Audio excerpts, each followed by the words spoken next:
make a movie. I'll pick you up, we'll go eat sushi. Or we'll go downtown. With our best moves we can boogie. Oh. So hi guys! Welcome back again to my channel. So today, nasa Uluwatu na tayo. And it's already 4:30 PM. So yung nabook namin kanina, going here is 1:30 PM. On time naman kaming umalis. And then, ayun, 1 hour away siya from the port, Sanur Port.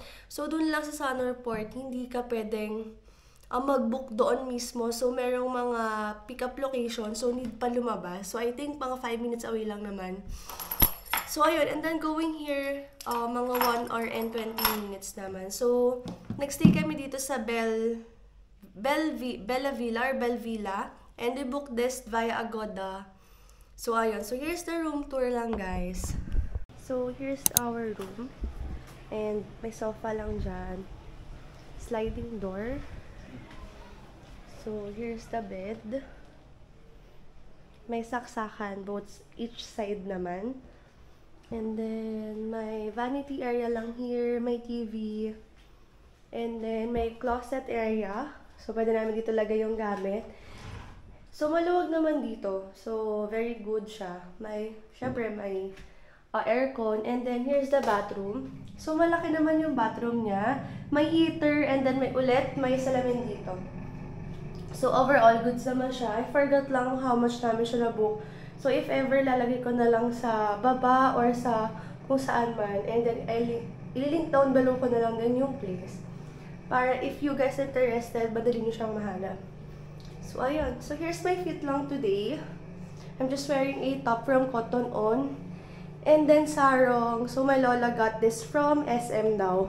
Taga niya na ito nabili. And super ganda kasi mahaba. Meron ako nabili. Sorry, may gift yung friend ko from Gapi. Medyo bitten lang siya. Pero this one, long. Medyo nakapakan ko pa nga siya. So, ang gagawin lang namin today, I think magme-merienda kami. And then, siguro we'll check one of the beaches here sa Uluwatu. So, ayun.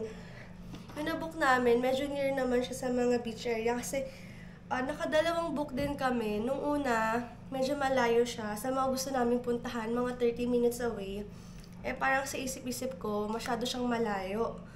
By motor pa yun So, naghanap na lang ako ng near doon. So, I think this is just mga 10 to 15 minutes away lang dun sa mga location na want namin puntahan. So, mag-aayos lang muna ako.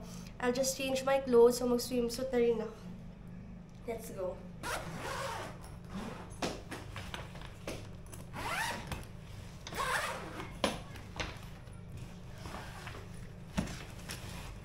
So, we'll be staying here pala sa Uluwatu from today. So, June 26, 28 to July 1. So, medyo 3 days kami dito and 2 nights. So, I think ito yung lugar na may pinakamatagal kaming pagsistayan. Actually, ang pinagpipilian namin, Ubud or Uluwatu. But yung mga nakita kasi namin, they really recommend going to Uluwatu kasi first, mas laid back, mas onte yung tao. And ayun, kasi pagod na kami sa mga crowded na lugar, charot. Pero yun, kaya dito kami. Noong una talaga gusto ko Canggu kasi nga, di ba dun yung maraming tao and whatnot. Pero, kaso traffic, so baka masayang lang yung oras namin kakabiyahe. So sabi ni Jason, Uluwatu, we can go back naman daw if ever. So yun nga, naisip namin bumalik kasi ang saya dito. And hindi siya ganun kainit Kainit compared to Thailand. So, and then medyo basta hindi siya nakaka-haggard. And iba yung hangin dito compared to Pilipinas.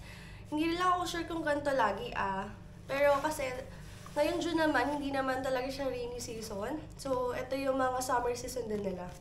So, ayun, magpapalit lang ako. So, mag-swimsuit ako.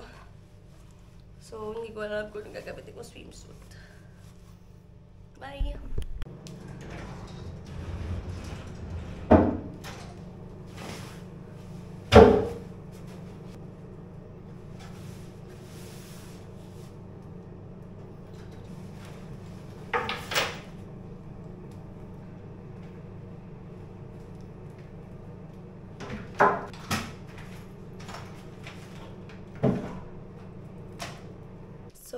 I'm just waiting for Jason na matapos sa ginagawa niya. Pero, babasa na ako ng libro ulit na bago.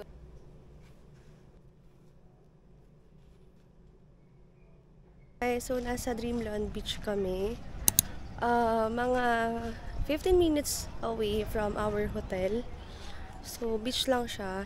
And then, may entrance na 10,000 ITR. So, yun. Going down here naman, pwede magdala ng motor pero sobrang tarik nung dadaanan. So, iniwan na lang naman yung motor sa taas. 4 minutes walk lang naman siya if ever. So, ayun. Pwede mag-swim dito and then pwede rin mag-surfing. Pero kami, tatambay lang kami ngayon.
Hi guys! Good morning! So today is our second day here in Uluwatu.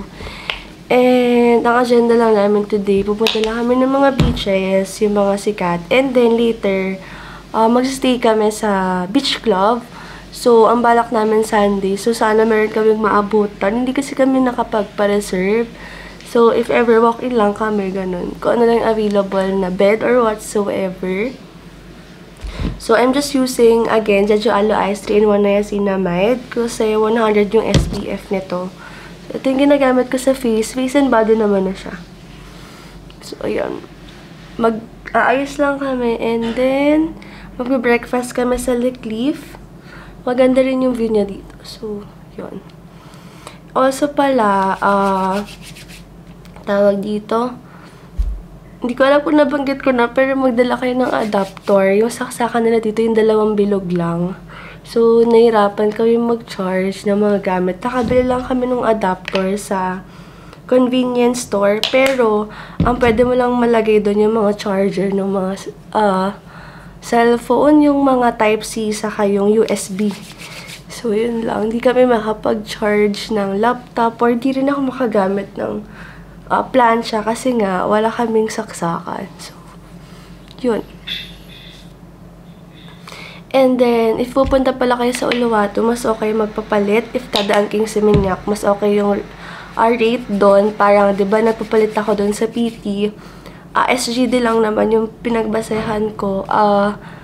Sa Seminyak, 11,875. 1 SGD, pero dito 11,575 lang. So may 300 pesos na difference, so sayang. Ay, 300 IDR na difference, so sayang. So yun lang, mag-ayos lang ako. But here's my outfit lang. So I got this dress from UK ulit. So yan. Mahaba siya. Ooh! Wait. Mag-check tayo. So here's the dress lang. Crochet na dress. Yan. Yan, magabag lang ako. Nulat ko lang yung swimsuit ko, so don't judge. Kasi gusto ko mag-picture using the swimsuit. Pero may nala pa ako isang extra swimsuit for later. If ganun rin kayong girls, bala kayo. Charot. Bye!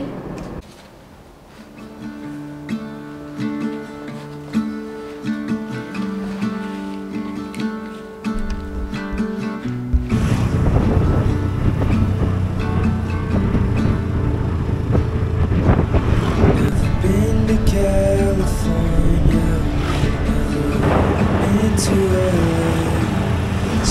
stay home, write these songs, pretend I'll make it someday. My friends are getting married, they're all settling down, so I lay here, watch the ceiling fan. Guys, nasa Lecliff kami and then we ordered food lang here, breakfast. So I ordered Super Bowl na puro prutas with yogurt. And then Jason got nasi goreng. Ang ganda ng view. Tada!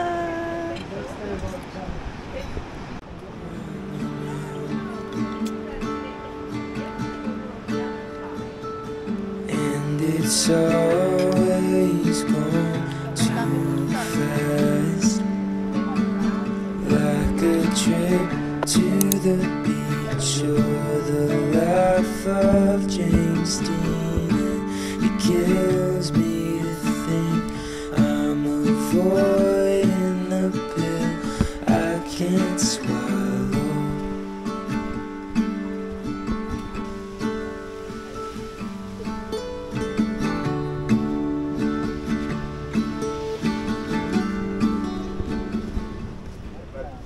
Hi guys! So, we are currently here at Padang-Padang Beach.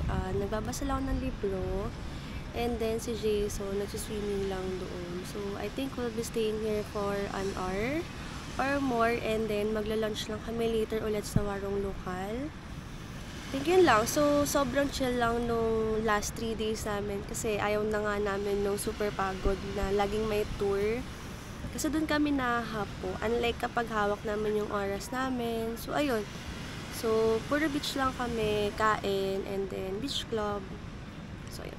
I'll update you guys na lang later. So, yung entrance pala dito is 15,000 IDR per person. And then, yung bayad naman sa parking is just 1,000 IDR. And then, meron din mga available na umbrellas here. But yung bayad kasi is 100,000 IDR. So, mahal. So, naghanap na lang kami ng lilim. And then, doon na lang kami naglatag. So, hindi rin naman kasi kami magtatagal dito ng whole day. So, hindi rin namin kailangan ng umbrella. So, ayun. May dala lang kaming panglatag. And that's it. So, magbabasa lang ako.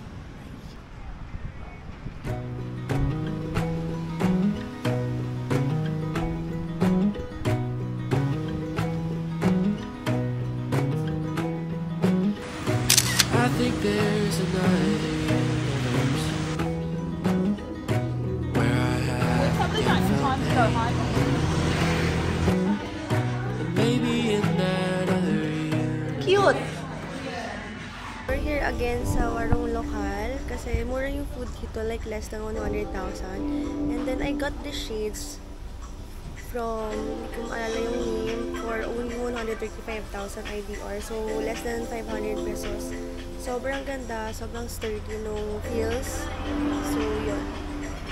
And order ko lang ulit is nasi goreng. And then si Jason, same pa rin from yesterday. Iba lang yung ulam. So, yun lang. Kain lang kami saglit. And then, I think pupunta kami sa Binin Beach.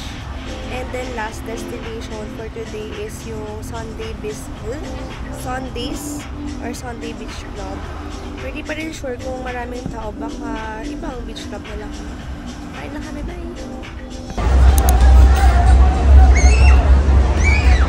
Hello guys! So, it's already, I think, mga 3 PM and nasa Milo Beach Club kami. Wala siyang entrance fee and then yung mga location dito, yung mga bed, yung mohawk ba tawag dito? Tawag dito? So, yung bawat location may minimum spend siya. Depende kung saan lugar nyo gusto. So, kami, pinili namin yung by the beach, 300,000 IDR yung minimum spend. So, ayun. And then, wala masyadong tao dito, onti lang. Not sure kung dahil hindi peak season. Pero I think dahil doon. So, ayun. Bye! Hanggang dito na kami siguro mamaya. Hanggang dito na kami mamaya. So, I'm a flower. I think somewhere in a different place. I'm still 7 in 2nd grade, and I'm so happy that I feel alright.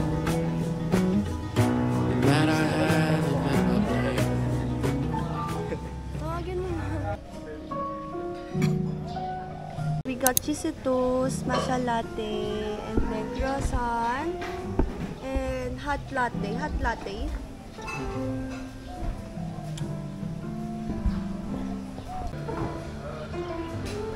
Ask ko muna kung nasa house sila. Sabi niya. Sagot ko yun. Ano oras na ba? 47.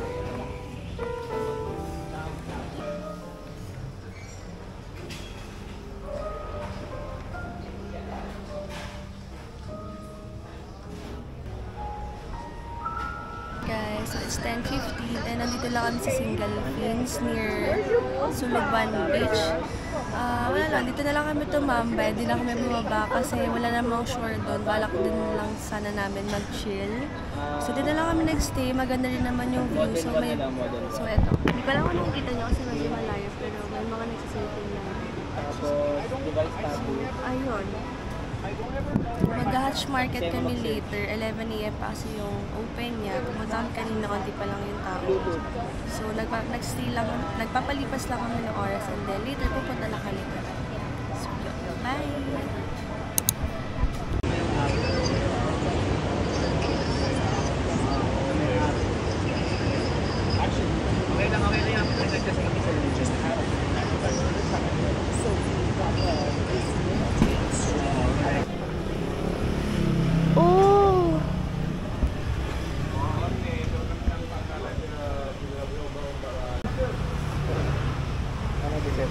Guys, so Sunday Hatch Market kami kanina. Sobrang daming tao. And wala rin naman kaming nabili. It's already 12:21. Nasa La Cantina lang kami now. Magdi-dinner. So, ito yung order namin. I got rendang bowl and then si Jason still nasi goreng with chicken satay. And then wala, tambay na lang kami. Wala kasi kaming tour na ginawa and wala kaming temples din na pinuntahan. As in beach, restaurant lang yung ginawa namin dito. So ayun, sobrang chill lang. Wala kaming nahabol na oras. Like, di namin need gumising ng maaga. So at least di kami ganun kapagod and hapong-hapo. So, bye.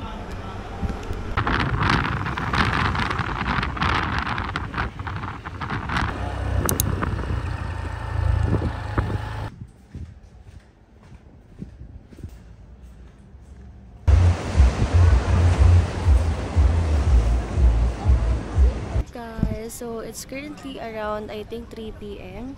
And nasa, ano to? Kalaya. Nag-beach club kami, Aklapa Beach Club. So, yung entrance niya is 100,000 IDR. Pero, ano naman, consumable siya. And yung beach na near dito is yung Dreamland again. So, ayun. Dapat kasi magbabalangan kami. Pero, kasi beach lang yun. So, nadaanan namin to going Balanga. So sabi namin mag-beach na lang, beach club na lang kami para may pool din and then meron kaming space. Doon ngayon nasa may Dreamland ako na beach and dito lang ako sa may beach area or sa shore. Kasi yung place namin nandun talaga sa taas. Gusto na Jason mag-swim dito. Gusto sabahan ko daw siya. So dito lang ako, naglatag na lang ako. So this panlatag pala, I also got this here sa nasa Uluwatu na ako. I got this for 90,000 IDR. So ayun, baka dito lang kami magpalipas hanggang hapon. Tamad na tamad na kami. Actually puro beach lang talaga yung pinupuntahan namin. And wala, magstay lang kami dito. And magbabasa lang ulit ako ng libro. The usual, sorry, sobrang boring ng vlog na to.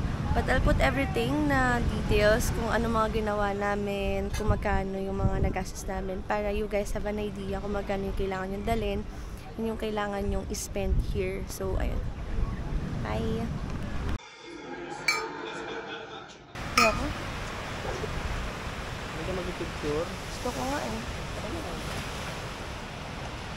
Hello guys! So today is our last day here na sa Uluwatu and pumunta lang kami Balangan Beach saglit. Hindi naman na kami magsiswimming. Gusto ko lang talaga din siya makita. And then, ayun, medyo malungot lang dito. And then, compared to other beaches, hindi to kailangan mag-stairs ng mahaba. Mabilis lang yung beach access niya. So, madaling puntahan. Unlike yung other na ang taas-taas. So, ayun. Then later, magsisimanyak na kami. And then bukas, uuwi na kami.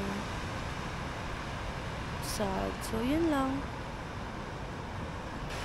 Used to know what happens when the world ends. At least this is an okay bar for running into you. It's an awful house, and I wanted to get you out. I'm working on a plan